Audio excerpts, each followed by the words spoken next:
Hello and नमस्कार दोस्तों, daily news के परिवार में एक बार फिर से आप सभी का स्वागत है। जैसा कि आपको पता होगा कि संडे को हमारा वीकली करंट अफेयर का वीडियो आता है और आज भी आ गया।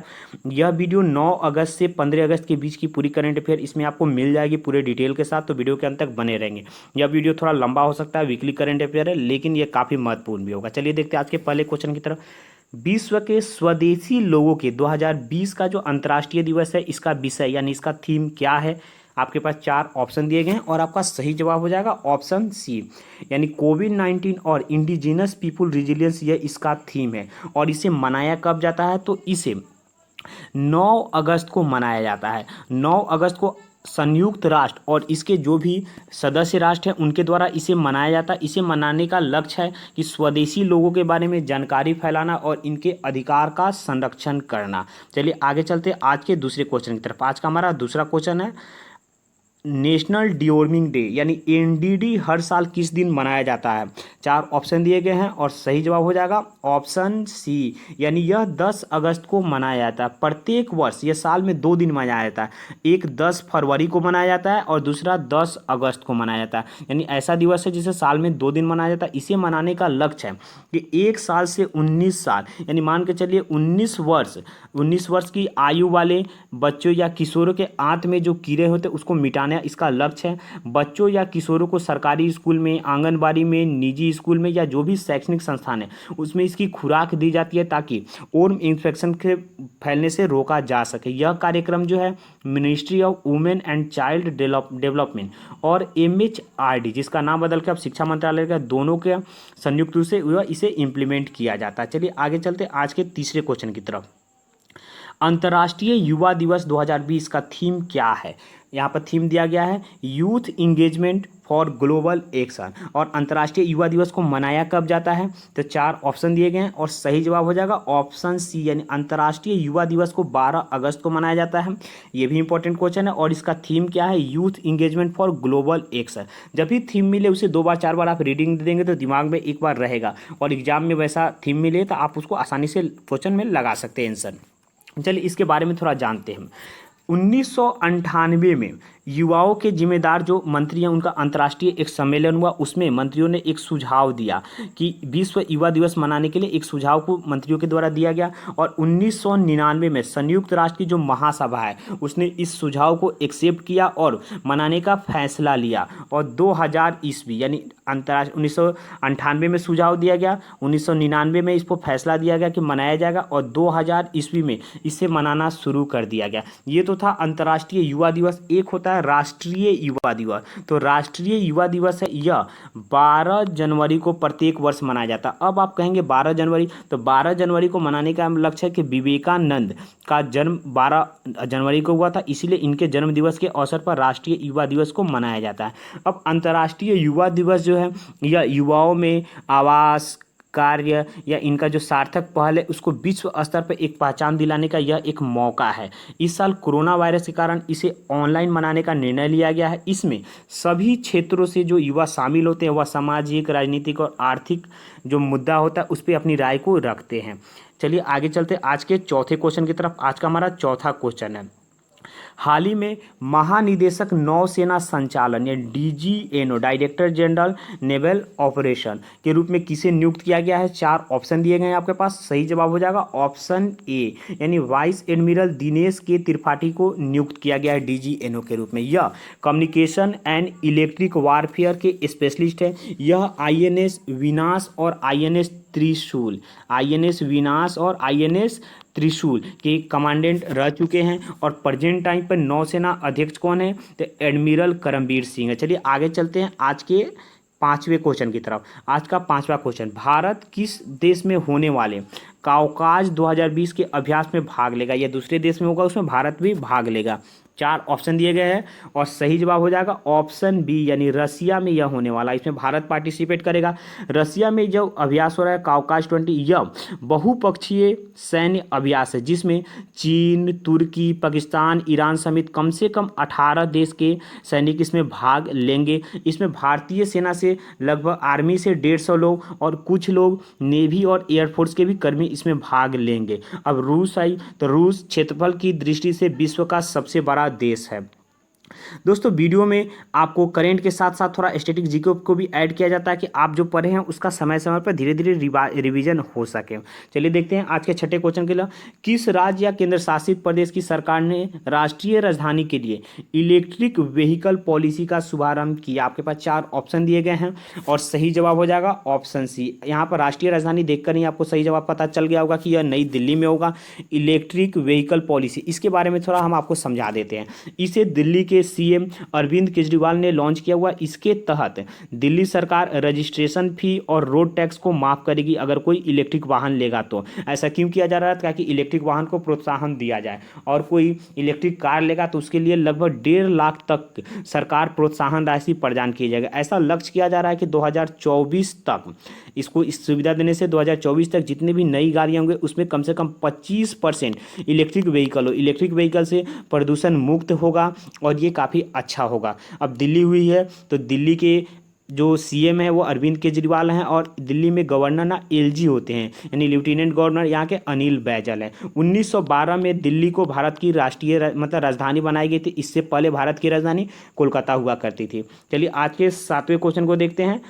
सीआरपीएफ के नए महानिदेशक के रूप में किसे नियुक्त किया गया? आपके पास 4 ऑप्शन दिए गए हैं और आपका सही जवाब हो जाएगा ऑप्शन ए, यानी पीएस रानी पर से इसके जो हैं नए महानिदेशक सीएफ के रूप में ये ज्वाइन करेंगे। यह उड़ीसा कैडर के 1995 बैच के एक आईएएस अधिकारी हैं। यह जिस दिन ज्वाइन करेंगे, ज्वाइन करने के बाद 5 वर्ष तक अपने पद पर कार्यरत रहेंगे।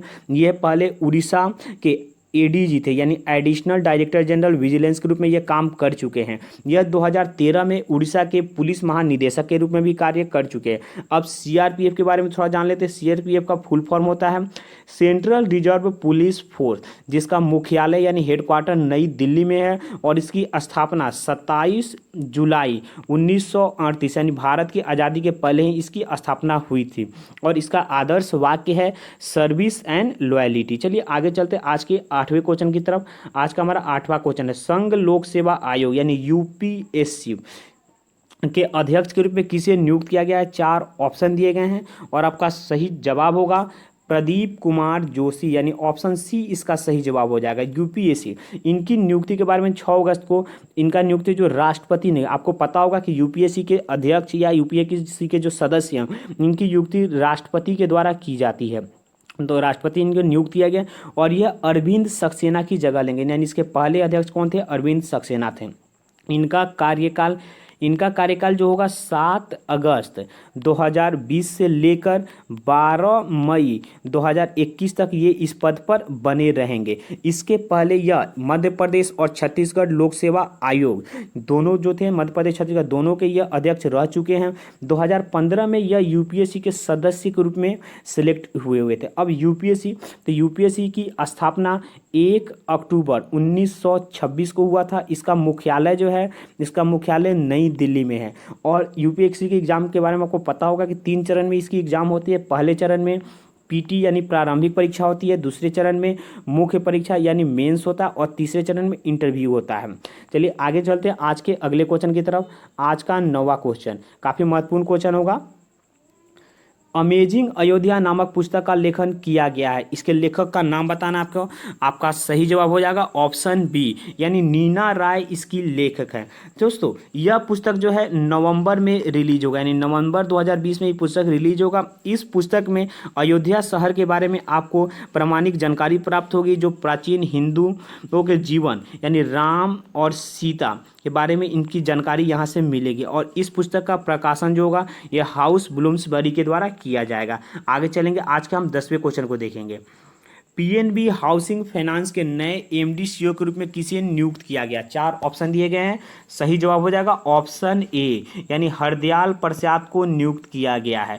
और पीएनबी हाउसिंग तो इसका जो स्थापना हुआ था, इसके स्थापना 11 नवंबर 1988 को इसकी स्थापना हुई थी और इसका हेडक्वार्टर जो है नई दिल्ली में है। चलिए आगे चलते हैं हम। दोस्तों वीडियो थोड़ा फास्ट हो रहा होगा क्योंकि वीकली करंट अफेयर का वीडियो है, कम समय में पूरा रिविजन कराने का प्रयास किया जा रहा है। इस क्वेश्चन को सुनेंगे। हाल ही में क्रोएशियाई एवं जर्मन शोधकर्ताओं ने किस देश के वर्षावनों से ट्विग हॉपर की एक नई प्रजाति जिसका नाम है कैलेडोनोट्स भास्करी की खोज की गई है। आपके पास 4 ऑप्शन दिए गए, आपको उस देश का नाम बताना है और सही जवाब हो जाएगा ऑप्शन सी यानी श्रीलंका में खोज की गई है। और इसका नामकरण जो है यह केरल वन अनुसंधान संस्था के एक युवा संरक्षण जीव विज्ञानी एवं टिड्डी विशेषज्ञ धनेश भास्कर, तो धनेश भास्कर के नाम पर इसका नामकरण किया गया है। इसे श्रीलंका के सिंह राजा वर्षावनों में इसे खोजा गया। अब श्रीलंका की बात आ गई तो श्रीलंका की 2 राजधानी है, एक श्री जयवर्धनपुरे कोटे, यह यहाँ की लेजिस्लेटिव कैपिटल है, और दूसरा है कोलंबो। कोलंबो यहाँ के एग्जीक्यूटिव और जुडिशियरी कैपिटल है। यहाँ के राजधानी गोटाबाया राजपक्षे और यहाँ के प्रधानमंत्री इनके बड़े भाई महिंद्रा राजपक्षे हैं। चलिए आगे चलते आज के अगले क्वेश्चन की तरफ। आज का हमारा 12वां क्वेश्चन काफ़ी महत्वपूर्ण होगा। किस राज्य ने यूनेस्को द्वारा गांवों को सुनामी तैयार के रूप में मान्यता देने वाला पहला राज्य बन गया? 4 ऑप्शन दिए गए हैं, सही जवाब हो जाएगा ऑप्शन बी यानी उड़ीसा। आपको पता होगा कि भारत दुनिया का पहला ऐसा देश है जो सुनामी रेडी इम्प्लीमेंट किया हुआ, और उड़ीसा भारत का पहला राज्य है जो ऐसा कर रहा है। उड़ीसा के 2 गांव, एक गांव का नाम है वेंकट रायपुर जो गंजम जिला का है, और दूसरा गांव का नाम है नोलियामी जो जगत सिंहपुर जिला का। ये दोनों देश में इसको इम्प्लीमेंट किया जा रहा है और इसे यूनेस्को के द्वारा किया जा रहा है। तो यूनेस्को का फुल फॉर्म होता है United Nation Educational Scientific and Cultural Organisation, जिसकी स्थापना 4 नवंबर 1945 को इसकी स्थापना हुई थी, और इसका हेडक्वार्टर जो है फ्रांस के पेरिस में है। अब उड़ीसा राज्य के बारे में तो थोड़ा उड़ीसा राज्य के बारे में जानते हैं। उड़ीसा राज्य की स्थापना 1 अप्रैल 1936 को हुआ था। बिहार से अलग होकर यह एक नया राज्य बना हुआ था, और 1 अप्रैल को ही उत्कल दिवस, उड़ीसा का पहले नाम उत्कल था इसलिए 1 अप्रैल को उत्कल दिवस भी मनाया जाता है। इसकी राजधानी भुवनेश्वर है और यहाँ के सीएम नवीन पटनायक और गवर्नर गणेशी लाल है। चलिए आगे चलते हैं आज के तीसरे क्वेश्चन की तरफ, 13वें क्वेश्चन की तरफ। भारतीय रिजर्व बैंक यानी आरबीआई ने बिना इंटरनेट के 200 रुपये तक के ट्रांजैक्शन की सुविधा दी। काफ़ी महत्वपूर्ण क्वेश्चन है, ये सब क्वेश्चन एग्जामिनेशन के दृष्टिकोण से काफ़ी महत्वपूर्ण है। आरबीआई ने एक नई योजना शुरू की है जिसमें बिना नेट कनेक्शन का आप 200 रुपये तक का ट्रांजैक्शन कर सकते हैं। उस योजना का आपको नाम बताना है, सही जवाब हो जाएगा ऑप्शन ए यानी पायलट योजना इस योजना का नाम है। इसमें ऑफलाइन पेमेंट किया जाएगा जिसकी अपर लिमिट यानी 200 रुपया इसकी अपर लिमिट है, और एक इंस्ट्रूमेंट से अपर लिमिट हो जाएगी 2000 रुपया। इसका उद्देश्य है गाँव में जहां नेट की सुविधा न है वहां डिजिटल पेमेंट को बढ़ावा देना। इस ऑफलाइन पेमेंट आप कार्ड से, वॉलेट से या मोबाइल से इस ऑफलाइन पेमेंट को किया जा सकता है। अब आरबीआई ने इसकी सुविधा दी है तो थोड़ा आरबीआई के बारे में जानते हैं। आरबीआई का फुल फॉर्म होता है रिजर्व बैंक ऑफ इंडिया। यह भारत की केंद्रीय यानी सेंट्रल बैंक है।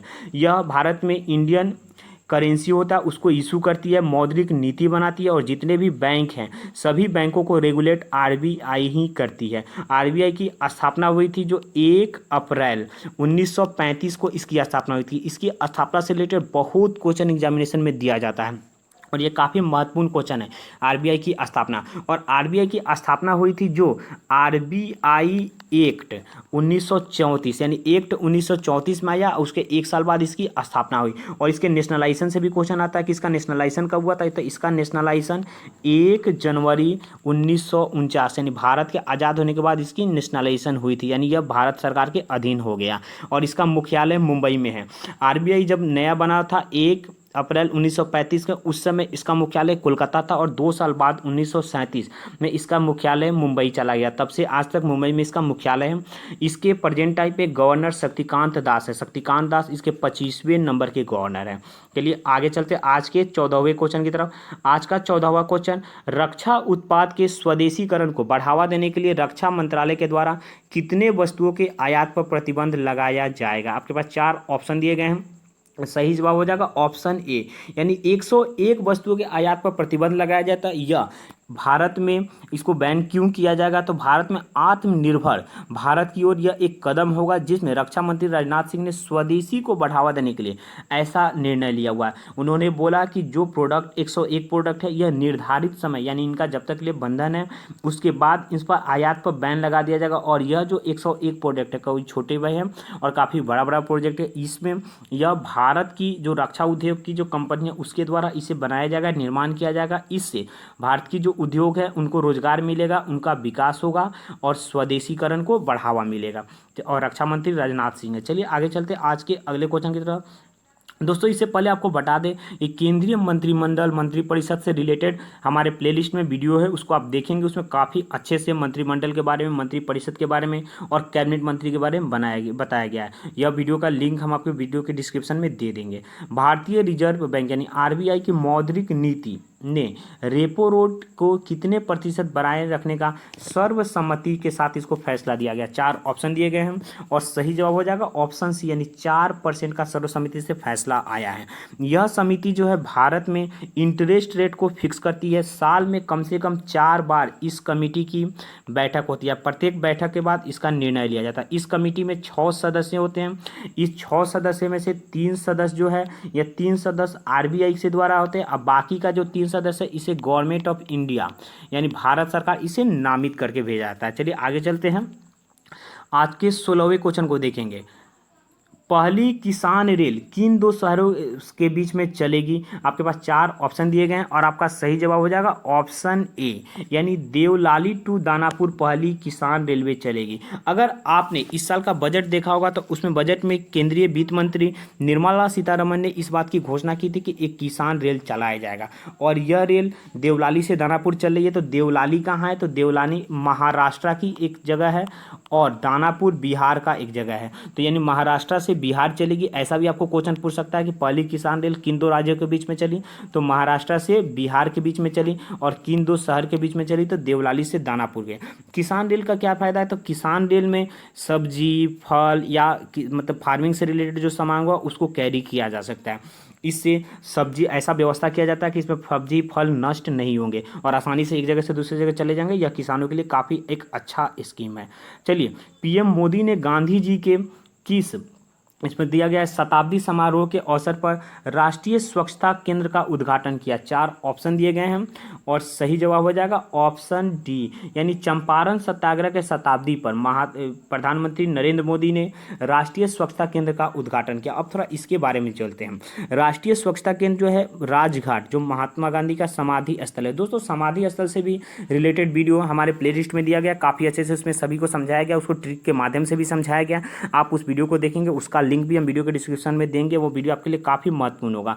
छोटा सा वीडियो है जिसमें जितने बड़े लोग हैं उनके समाधि स्थल को दिया गया। आप एक क्विक रिवीजन उसे कर सकते हैं।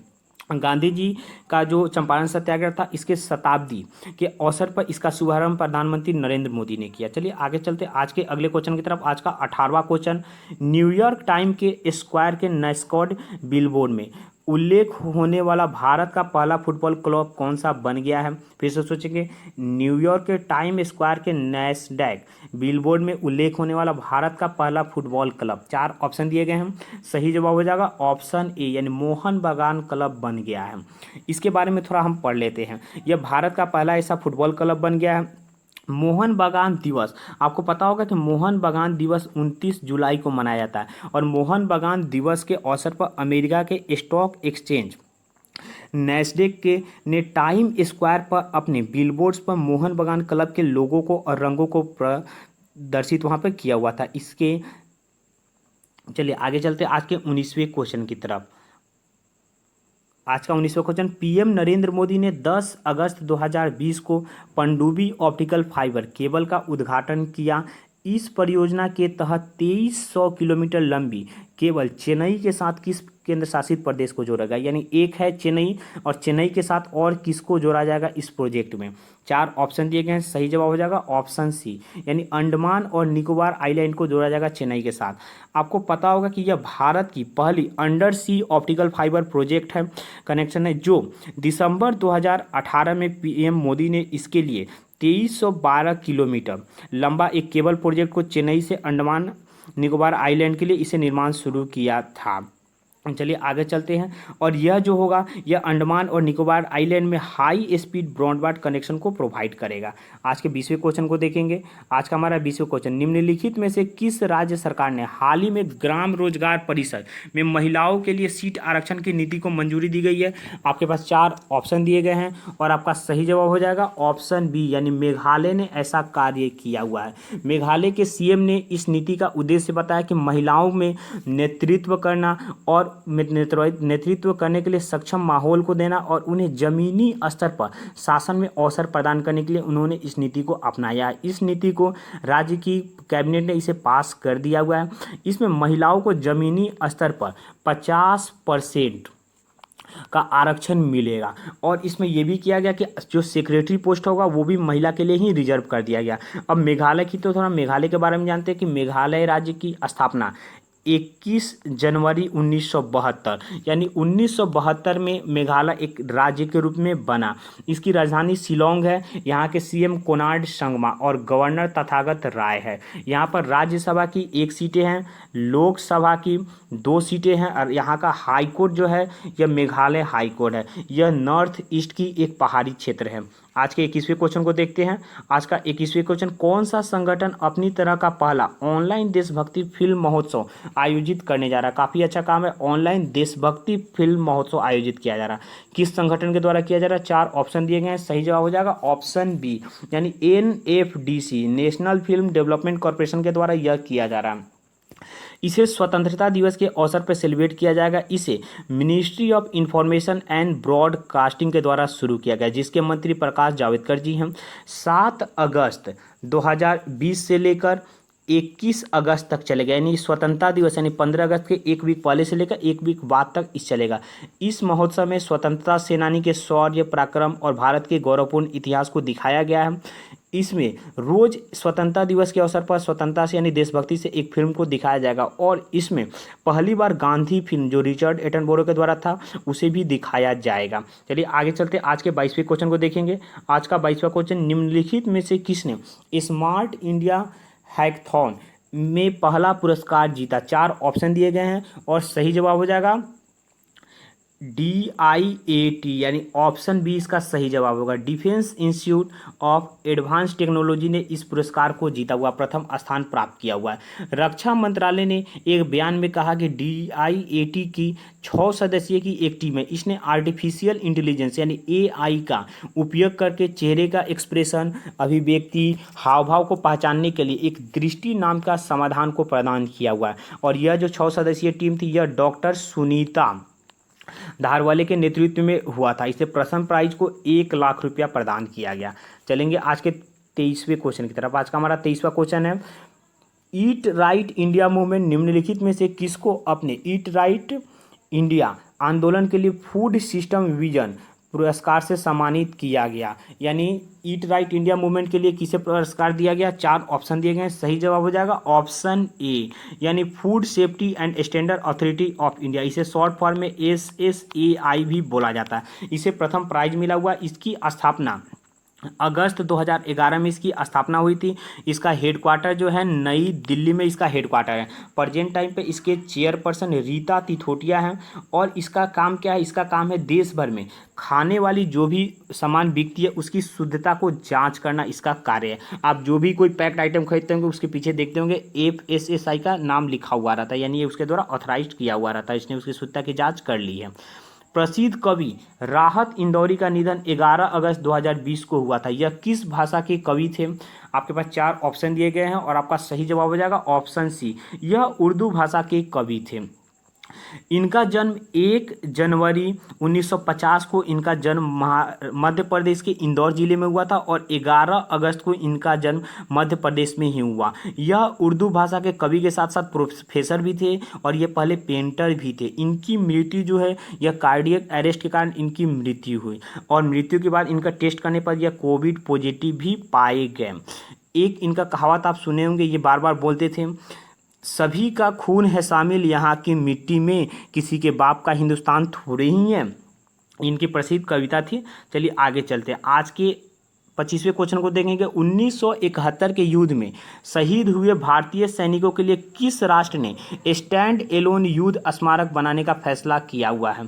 हमारे पास 4 ऑप्शन दिए गए हैं और हमारा सही जवाब हो जाएगा ऑप्शन बी, यानी बांग्लादेश ने यह फैसला को लिया हुआ है। आपको 1971 का अगर युद्ध पता होगा तो 1971 ऐसा साल है जिसमें विश्व के मानचित्र पर एक नए राष्ट्र का उदय बांग्लादेश के नाम से हुआ। यह राष्ट्र पहले पूर्वी पाकिस्तान के नाम से जाना जाता था, बाद में इसे एक नई पहचान मिली और ये बांग्लादेश के नाम से एक स्वतंत्र राज्य बना।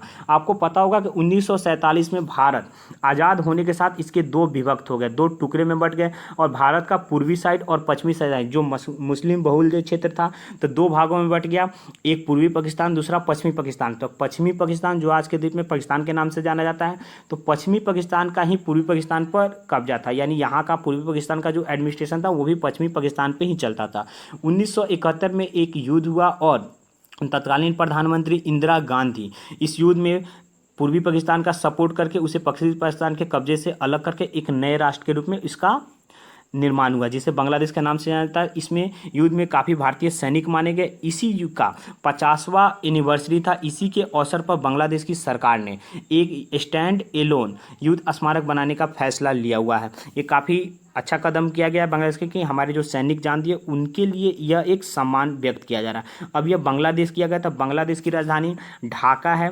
बांग्लादेश की मुद्रा टका, यहाँ की भाषा बंगाली है और यहाँ के पीएम शेख हसीना और राष्ट्रपति यहाँ के अब्दुल्ला हामिद है। चलिए आज के अगले क्वेश्चन के देखेंगे। आज का हमारा 26वां क्वेश्चन, बेलारूस के राष्ट्रपति के रूप में किसे चुना गया है? 4 ऑप्शन दिए गए हैं। सही जवाब हो जाएगा ऑप्शन ए, अलेक्जेंडर लुकाशेंको को बेलारूस के नए राष्ट्रपति के रूप में। यह अंतर्राष्ट्रीय स्तर से भी काफ़ी क्वेश्चन पूछा जाता है। किसी भी एग्जाम में आप एसएससी एग्जाम दे, रेलवे दे या पीसीएस में दे, क्योंकि अंतर्राष्ट्रीय किस देश के राष्ट्रपति के बारे में, प्रधानमंत्री के बारे में रिलेटेड क्वेश्चन पूछा ही जाता है। तो जो भी नए राष्ट्रपति प्रधानमंत्री बनते हैं उसको आप एक बार देखेंगे कि एग्जाम में अगर कुछ ऐसा क्वेश्चन आता है तो आप उसे सही कर पाएं, क्योंकि ऐसा क्वेश्चन अगर एग्जाम में आप गलत करते हैं तो सोचिए कि यह एक जो नंबर होगा आप काफ़ी आसानी से प्राप्त होने वाला था उसको आप नहीं प्राप्त करें। आपको पता होगा कि एग्जाम में 1 नंबर 2 नंबर का काफ़ी महत्व होगा। इसी 1-2 नंबर से आपका सिलेक्शन हो भी सकता है और नहीं भी हो सकता है। तो ऐसे छोटे मोटे क्वेश्चन आप डेली करेंट अफेयर का वीडियो देखते ही हैं तो देख कर उसे एक बार दिमाग में रखेंगे, 2 बार 3 बार रिविजन करेंगे, ऐसे ही याद हो जाएगा।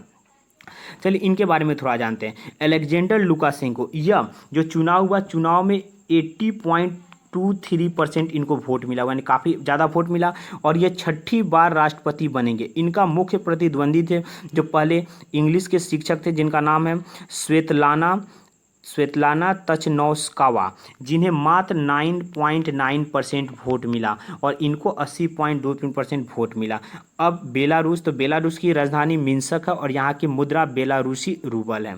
चलेंगे आज के 27वें क्वेश्चन की तरफ।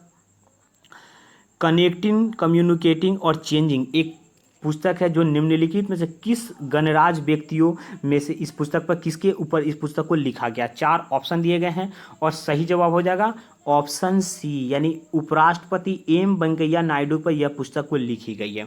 अब इस पुस्तक का जो रिलीज है उसे केंद्रीय रक्षा मंत्री राजनाथ सिंह ने इस पुस्तक को रिलीज किया। इस पुस्तक का एक ई वर्जन भी रिलीज हुआ। तो ई वर्जन को प्रकाश जावड़ेकर यानी केंद्रीय सूचना एवं प्रसारण मंत्री प्रकाश जावड़ेकर ने इसे रिलीज किया और ऐसे बुक को रिलीज किए हैं रक्षा मंत्री राजनाथ सिंह ने।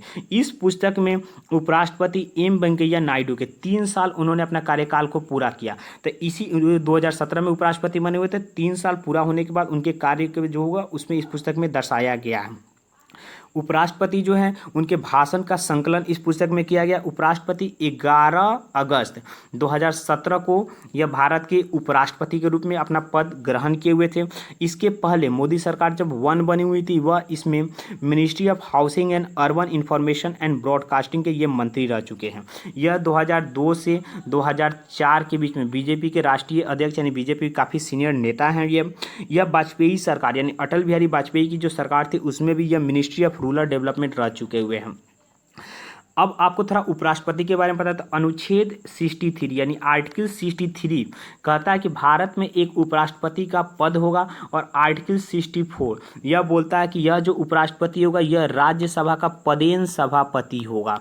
और आपको ये भी बात पता होगा कि उपराष्ट्रपति होता है, इनको वेतन राज्यसभा के पदेन सभापति के रूप में ही मिलता है, यानी उपराष्ट्रपति के रूप में कोई वेतन इन्हें नहीं मिलता है। इन्हें वेतन मिलता है राज्यसभा के सभापति के रूप में।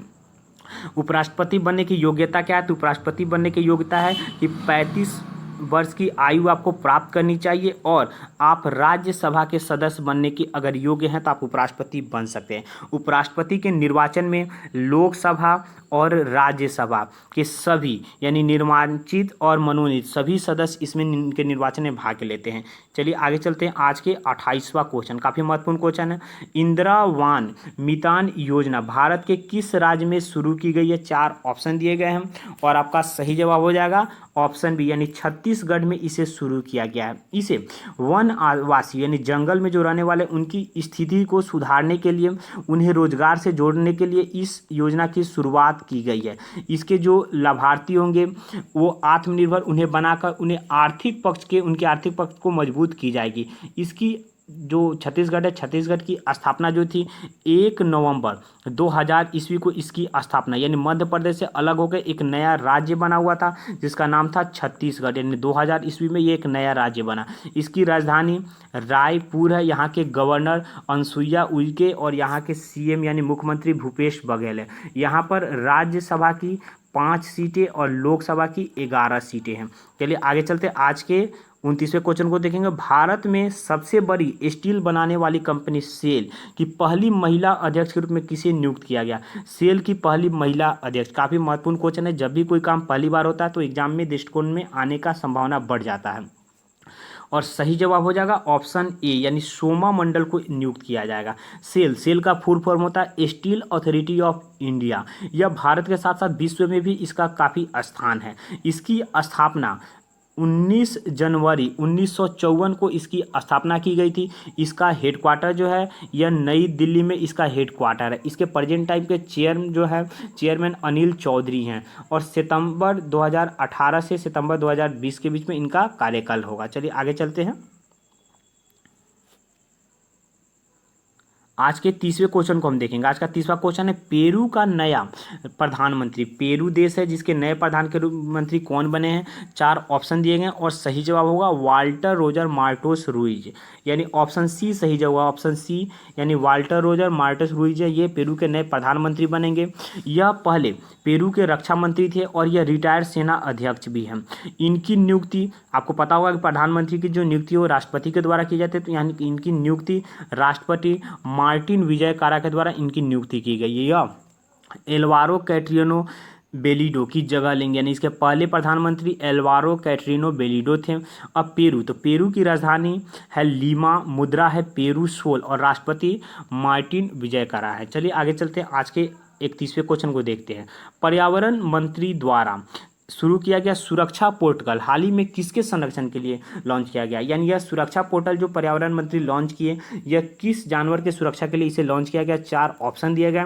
सही जवाब हो जाएगा ऑप्शन बी यानी एलिफेंट यानी हाथी के सुरक्षा के लिए इसे लॉन्च किया गया और इसे केंद्रीय पर्यावरण मंत्री प्रकाश जावड़ेकर जी ने इसे लॉन्च किया हुआ। क्यों? क्योंकि मानव और हाथी का जो टकराव होता है, हाल दिन आपने एक बार सुना हुआ था कि जो ट्रेन से एक हाथी की टकराव हो गई, तो ऐसे कोई भी टकराव नहीं, तो मानव और हाथी के जो टकराव होता है उसको ध्यान में रखते हुए इस पोर्टल को सुरक्षा जो पोर्टल है उसको लॉन्च किया गया। इसका उद्देश्य है कि सही समय पर जानकारी को संग्रह कर मानव और हाथी के जो टकराव का जो है उसको निपटान के लिए सही प्रबंधन किया जा सके। इस पोर्टल को विश्व हाथी दिवस कब मनाया जाता है? तो 12 अगस्त को विश्व हाथी दिवस मनाया जाता है। उसी दिन इस पोर्टल को लॉन्च किया गया।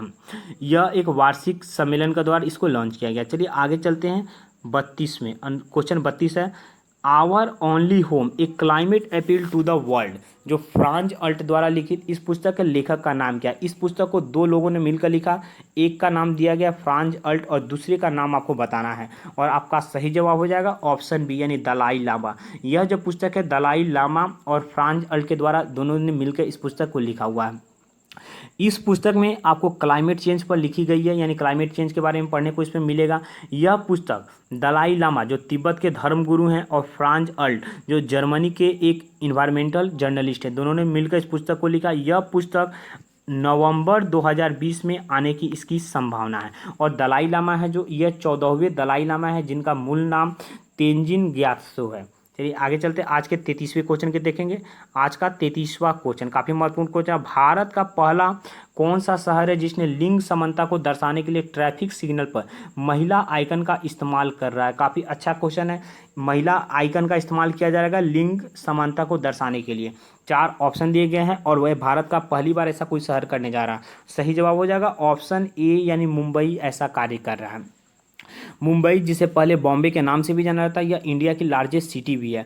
दादर ट्रैफिक सिग्नल और टाइबर ट्रैफिक सिग्नल है और एक साइनो जंक्शन है, दोनों पर बीएमसी का फुल फॉर्म क्या होता है? तो बीएमसी का फुल फॉर्म होगा वुमेन्स मुंबई म्युनिसिपल कॉरपोरेशन ने इसे प्रदर्शित किया जाएगा। यानी अब आप जो ट्रैफिक सिग्नल देखे उसमें अब महिला का आइकन दिखेगा। अब मुंबई में हुई तो मुंबई महाराष्ट्र शहर में है, महाराष्ट्र की राजधानी है और यहाँ के सीएम उद्धव ठाकरे जो शिवसेना से हैं और यहाँ के गवर्नर भगत सिंह कोश्यारी हैं। हम आज के 34वें क्वेश्चन को देखेंगे। 34वां क्वेश्चन, खोजी पत्रकारिता के लिए एशियन कॉलेज ऑफ जर्नलिज्म यानी एसीजी अवार्ड 2019 से किसे सम्मानित किया गया?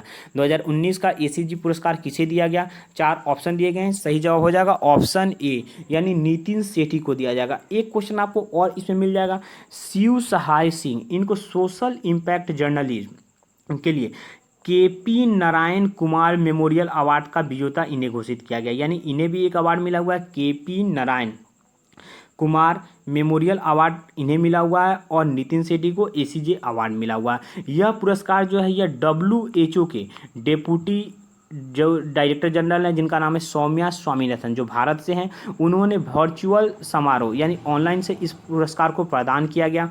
अब नितिन सेठी एक पत्रकार हैं जो पैसा पॉलिटिक्स की 6ठी पार्ट के जो सीरीज आई उसके लिए इन्हें यह पुरस्कार मिला। और शिव सहाय सिंह द हिंदू के एक पत्रकार हैं जो इन्होंने द हिंदू में एक प्रकाशित किया था, death by digital exclusion on faculty public distribution system in Jharkhand. यह एक कहानी लिखा हुआ था, इसके लिए इन्हें यह अवार्ड मिला हुआ।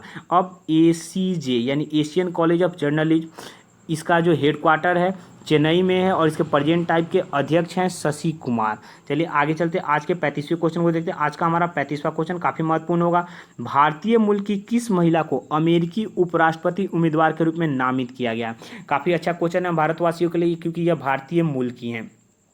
और हमारा ऑप्शन दिए गए हमको सही जवाब हो जाएगा ऑप्शन सी यानी कमला हैरिस। दोस्तों भारतीय मूल का मतलब आप ये नहीं समझेंगे कि यह भारतीय है, लेकिन आप ये समझेंगे ये या तो कभी भारतीय रह चुके होंगे या इनके पूर्वज यानी माता पिता कभी भारतीय रह चुके होंगे, तब इन्हें भारतीय मूल का बोला जाता है। और ये अमेरिका के उपराष्ट्रपति उम्मीदवार के रूप में इन्हें नामित किया गया है।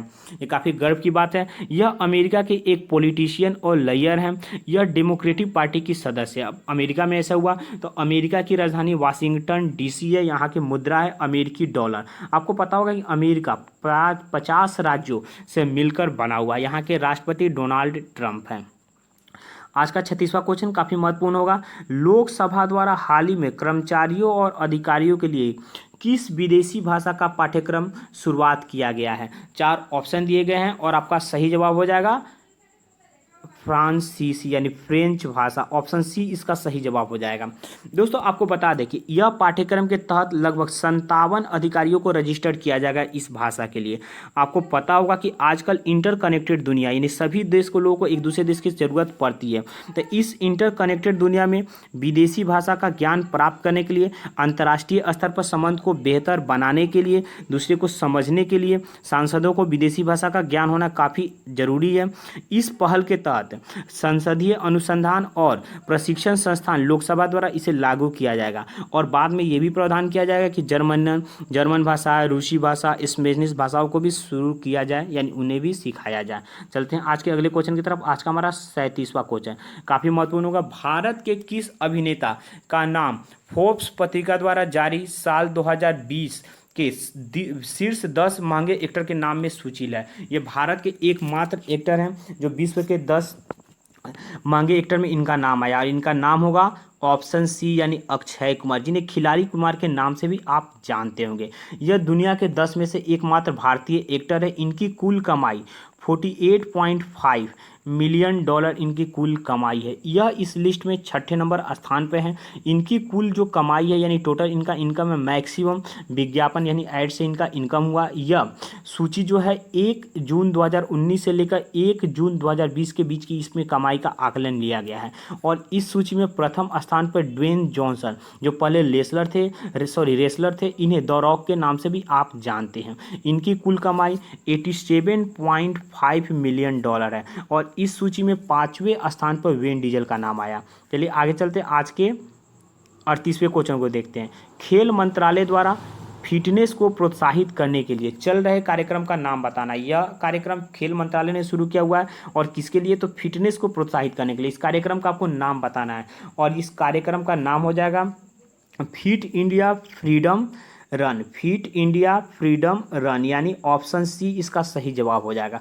इसे 15 अगस्त यानी स्वतंत्रता दिवस से लेकर 2 अक्टूबर यानी गांधी जयंती तक इसे चलाया जाएगा। फिट इंडिया मूवमेंट के तरह इसे चलाया जा रहा है, यानी लोगों को फिट करना है, यानी उन्हें मोटापा से, आलस से, तनाव, चिंता, बीमारी आदि से मुक्त करने के लिए इसे चलाया जा रहा है। अभी कोविड-19 का सिचुएशन चल रहा था। कोविड-19 के सिचुएशन को ध्यान में रखते हुए, सोशल डिस्टेंसिंग को मेंटेन करते हुए इसमें लोगों को इनकरेज किया जाएगा कि लोग इसमें पार्टिसिपेट करें और अपनी पेस में, अपने स्थान पर, अपने समय पर कहीं भी इसे कर सकते हैं। इंटरेस्टेड कैंडिडेट हो या इंटरेस्टेड ऑर्गेनाइजेशन हो, वो फिट इंडिया वेबसाइट पर जाकर इसे रजिस्टर कर सकते हैं। फिट इंडिया मूवमेंट प्रधानमंत्री नरेंद्र मोदी ने इसे 29 अगस्त 2019 को नई दिल्ली के इंदिरा गांधी स्टेडियम से इसे शुरू किए हुए थे। चलिए आज के 39वें क्वेश्चन को देखते हैं हम। अमेरिकी राष्ट्रपति डोनाल्ड ट्रंप निम्नलिखित में से किस 2 देशों के बीच में एक राजनयिक संबंध को स्थापित करने के लिए एक ऐतिहासिक सौदा करवाया, यानी काफ़ी बड़ा काम किया हुआ है अमेरिका के राष्ट्रपति डोनाल्ड ट्रंप ने। वो 2 देश बताना इसके बीच में समझौता हुआ है और सही जवाब होगा इजराइल और यूएई, यानी ऑप्शन ए आपका सही जवाब हो जाएगा।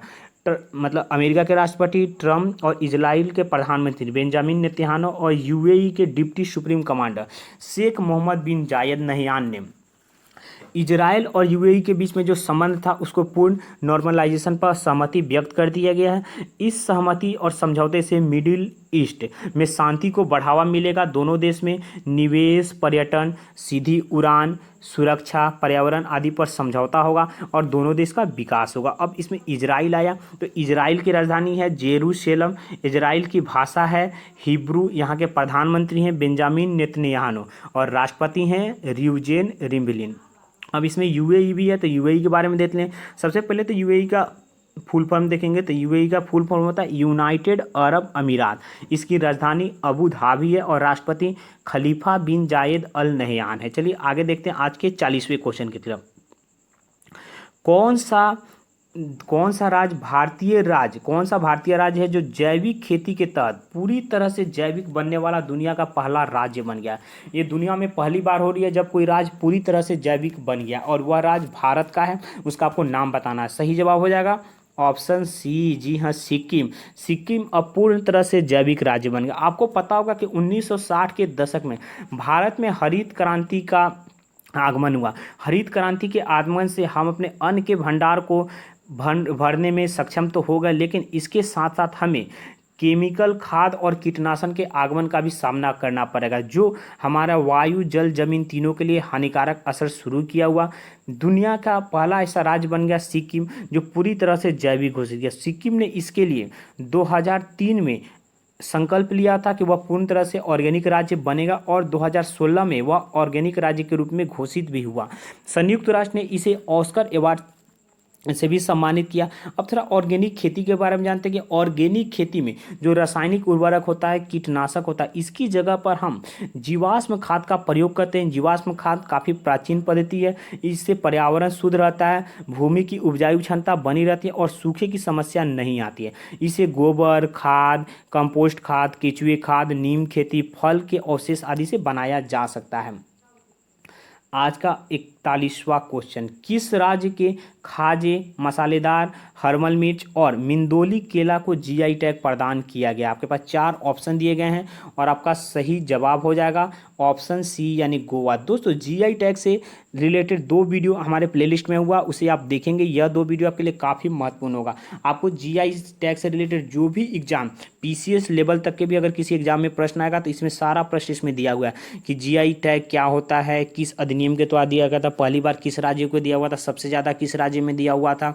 तो हर रिलेटेड क्वेश्चन आपको इसमें मिलेगा। जीआई टैग मिलने का महत्व क्या होता है, इसको कितने साल के लिए दिया जाता है, हर रिलेटेड जीआई टैग को 10 साल के लिए दिया जाता है। तो इससे रिलेटेड पूरी जानकारी आपको वो 2 वीडियो में मिलेगा। तो वीडियो आप देखेंगे तो आपके लिए काफ़ी महत्वपूर्ण होगा। चलिए इसको देखते हैं। जीआई टैग का सबसे पहले फुल फॉर्म होता है जियोग्राफिकल इंडिकेशन। गोवा को इसके लिए मिला था। गोवा ने इसके लिए 2019 के लिए आवेदन किया हुआ था। जीआई टैग अधिनियम 1999 के तहत दिया जाता है और इसे सितंबर 2003 में शुरू किया गया। अब गोवा में हुआ तो गोवा की राजधानी पणजी है। गोवा के सीएम प्रमोद सावंत और गवर्नर सत्यपाल मलिक है। अगला क्वेश्चन 42 क्वेश्चन, काफ़ी महत्वपूर्ण क्वेश्चन होगा। सुप्रीम कोर्ट ने किस अधिनियम का हवाला देते हुए बेटियों के सम्मान उत्तराधिकार अधिकारों का फैसला सुनाया हुआ? किस अधिनियम के द्वारा फैसला दिया हुआ? तो 4 ऑप्शन दिए गए। सही जवाब हो जाएगा option C, Hindu succession amendment act 2005 के तरफ ये दिया हुआ। दोस्तों 2005 में आपको पता होगा कि एक कानून आया था कि पिता के संपत्ति में पुत्र और पुत्री दोनों को समान अधिकार मिलेंगे। लेकिन यह जब कानून आया तो इसमें एक बात की प्रॉब्लम थी, एक बात क्लियर ना हो रहा था कि अगर पिता की मृत्यु 2005 के पहले हो गई तो क्या उनके संपत्ति में पुत्री को समान अधिकार मिलेगा? तो इसके लिए एक कोर्ट सुप्रीम कोर्ट में एक केस फाइल हुई थी जिसका निर्णय आया और इसके निर्णय के लिए एक बेंच बना हुआ था जिसके न्यायाधीश अरुण मिश्रा थे। उनकी अगुवाई में पीठ ने यह डिसीजन लिया और उसे क्लियर किया कि किसी भी परिस्थिति में यानी हर नियम में पिता की या मृत्यु हुई हो या नहीं हो, पुत्र और पुत्री दोनों का अधिकार समान रहेगा। ये और काफ़ी अच्छा डिसीजन है क्योंकि पुत्र और पुत्री दोनों पिता की ही संतान है, तो पिता के हर एक चीज़ में दोनों का अधिकार समान होगा। सुप्रीम कोर्ट के इस डिसीजन को तहे दिल से धन्यवाद। चलिए आगे चलते आज के अगले क्वेश्चन का। आज का 43वां क्वेश्चन, आईसी इम्पैक्ट 2020 हाल ही में 6 से 7 अगस्त 2020 किस देश के बीच में यह एक अनुसंधान सम्मेलन हुआ? 4 ऑप्शन दिए गए हैं और सही जवाब हो जाएगा ऑप्शन बी, यानी कि इंडिया और कनाडा के बीच का यह अनुसंधान है। अब सबसे पहले तो आपको आईसी इम्पैक्ट नहीं समझ में आ रहा हो, चलिए इसका फुल फॉर्म देखते हैं। आईसी इम्पैक्ट का फुल फॉर्म होता है India Canada centre for innovative multidisciplinary partnership to accelerate communication transformation and sustainability. यह इसका फुल फॉर्म है, काफ़ी बड़ा है। फिर से एक बार बोल देते हैं, आप इसे लिख लेंगे। India Canada centre for innovative multidisciplinary partnership to accelerate community transformation and sustainability.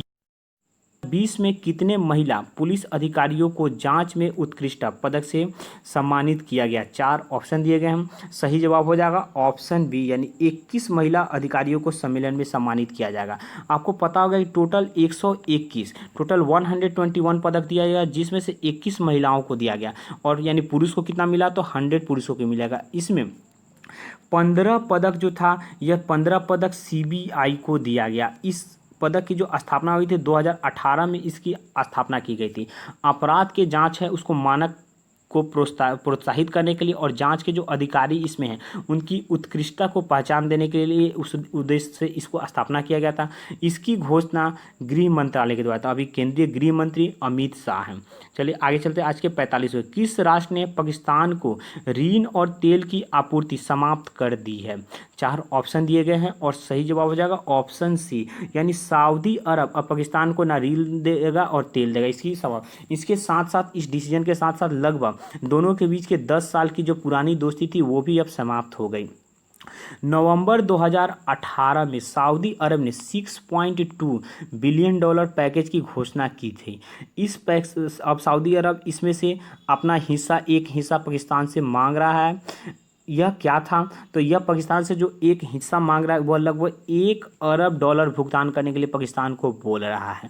ये जो $6.2 बिलियन था इसमें से $3 बिलियन तो कर्ज था डायरेक्ट, और 3.2 बिलियन यह ऑयल क्रेडिट के रूप में दिया गया था। अब सऊदी अरब ने किया, तो सऊदी अरब की राजधानी रियाद है, इसकी मुद्रा सऊदी रियाल है, यहाँ के जो क्राउन है यह मोहम्मद बिन सलमान है। अब पाकिस्तान भी था, तो पाकिस्तान की राजधानी इस्लामाबाद, मुद्रा पाकिस्तानी रुपया, पीएम इमरान खान जो पहले क्रिकेटर भी थे, और राष्ट्रपति आरिफ अलवी हैं। दोस्तों आज का वीडियो यहीं पर खत्म होता है। यह वीडियो आपको कैसा लगा? यह वीकली वीडियो था, थोड़ा लंबा हुआ होगा, लेकिन यह वीडियो आपके लिए काफ़ी महत्वपूर्ण था। अगर वीडियो अच्छा लगा होगा तो वीडियो को लाइक जरूर करेंगे, आपका लाइक हमें मोटिवेट करता है। अगर आपका कोई सुझाव होगा तो आप हमें अपने आप कमेंट करेंगे। अगर आपको वीडियो का पीडीएफ चाहिए तो पीडीएफ के लिए आप हमारे टेलीग्राम ग्रुप से जुड़ जाएं। टेलीग्राम ग्रुप का लिंक वीडियो के डिस्क्रिप्शन में दिया हुआ है। टेलीग्राम ग्रुप को आपको सब्जेक्ट वाइज क्विज भी मिलेगा जिसमें आप पार्टिसिपेट कर सकते हैं। वीडियो को चैनल को सब्सक्राइब ना किए होंगे तो चैनल को सब्सक्राइब कर लेंगे, यह चैनल आपके लिए काफ़ी महत्वपूर्ण होगा। अगर आपका कोई क्वेश्चन होगा, अगर आपको अपना कोई सुझाव देना सकते हैं तो आप हमें फेसबुक पर, इंस्टाग्राम पर या कमेंट बॉक्स में अपना सुझाव दे सकते हैं। वीडियो को पूरा देखने के लिए, अंत तक बने रहने के लिए आपका धन्यवाद। आपका दिन शुभ हो।